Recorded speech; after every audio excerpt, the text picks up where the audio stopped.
This simple animation took me quite a while to fully understand, and it doesn't take that long to create, and it doesn't take that long to explain. So here I am.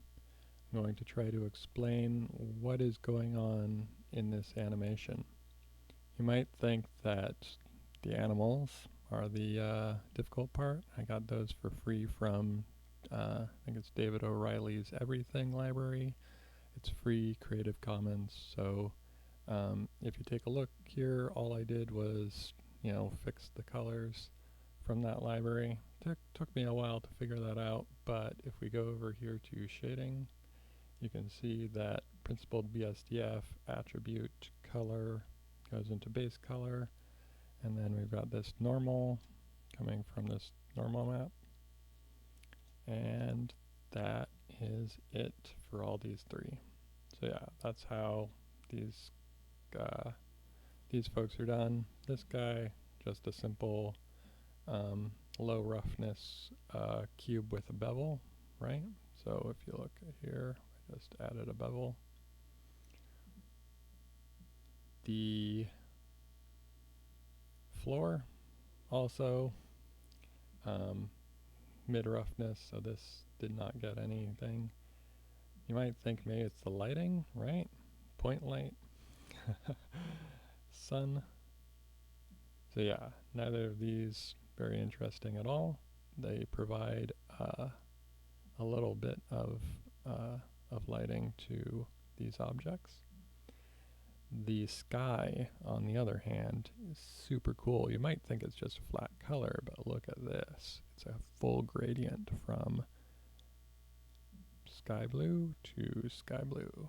And so if you were to say add another one, it really pops as soon as you bring anything close. Like you can see, ooh.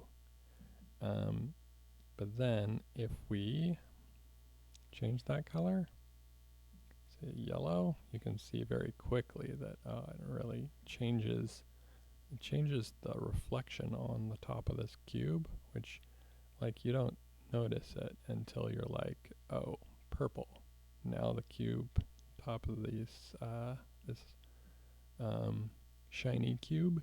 I think shiny is the correct it's the correct description. It's reflecting this because of the way that works, right? So yeah, if we take a render now, you can see, top of that cube, super purple, right? You can see how this gradient works. It really changes the way that the scene looks. Like you can disable these and see what happens, right?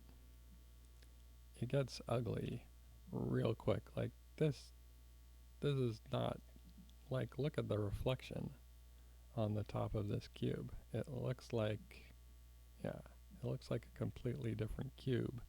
All we have to do, turn on this render, and you can see like it changes the scene completely.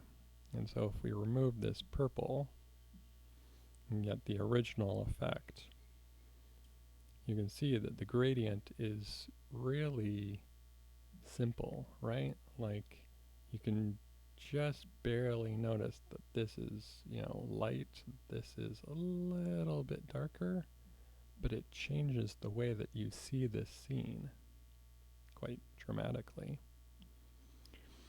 And that's what I'd like to explain in this render.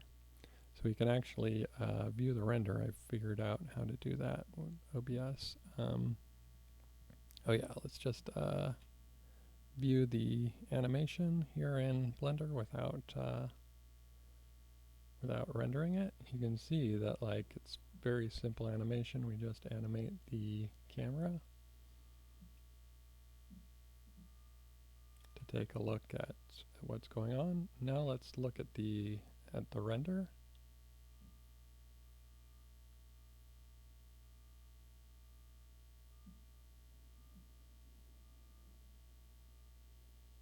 You can see that without that gradient, this would be a completely different scene.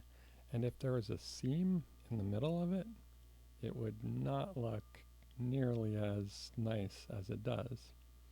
So what's going on here is just the trick of being able to bypass the BSDF, just no BSDF at all, and being able to use the UV map to create a gradient using the color ramp.